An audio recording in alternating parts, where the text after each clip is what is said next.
Tension is one of the most easily misunderstood ideas within the aiming community, primarily due to the fact that definitions and individuals' understandings are often varying. Even when offered advice by players that intuitively understand the concept, new players can be led to confusion over what tension is, why it appears, how we manage it, and why it can be good or bad to have more or less tension for a given situation. The following video is my opinion on what the answers to these questions should be. There are three types of tension that need to be differentiated. These are compound motion tension, range of motion tension, and force-built tension. Put simply, compound motion tension forms as a byproduct of blended motions. This means that when two muscle groups, either your arm, wrist, or fingers, are in motion at the same time, fatigue will build in the areas between the groups.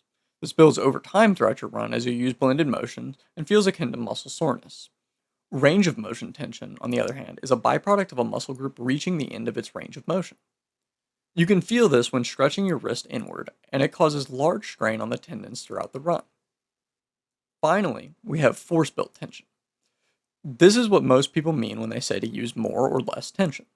You can think of this as a visualization of the forces being distributed across the mouse. Inward force tension, or grip tension, aims to control the mouse by manipulating the areas we put inward force on, allowing for more stability.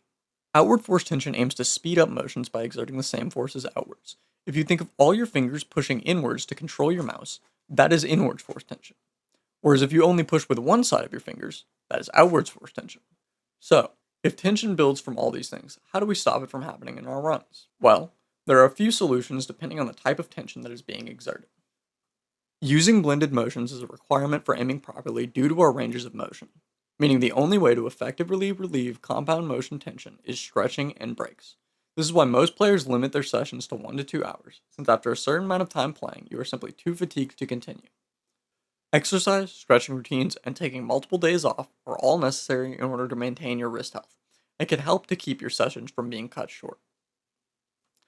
Range of motion tension is the reason we must use blending, since playing at the edges of your range of motion is more straining than doing compound motions. We use blending to mitigate range of motion tension. This is done by using an underlying movement from a different muscle group to extend or boost our wrist and fingers' ranges of motions. When performed correctly, wider motions should appear continuous rather than segmented. An example of this is having to use wider arm motions even at higher sensitivities on 360 scenarios. The solution to management of force tension is to output the minimum amount of force to maintain pacing or control. This is the foundation of what people call tension budgeting. This is hard to understand, but can be learned through practice and focusing on whether more or less force in a given direction feels necessary.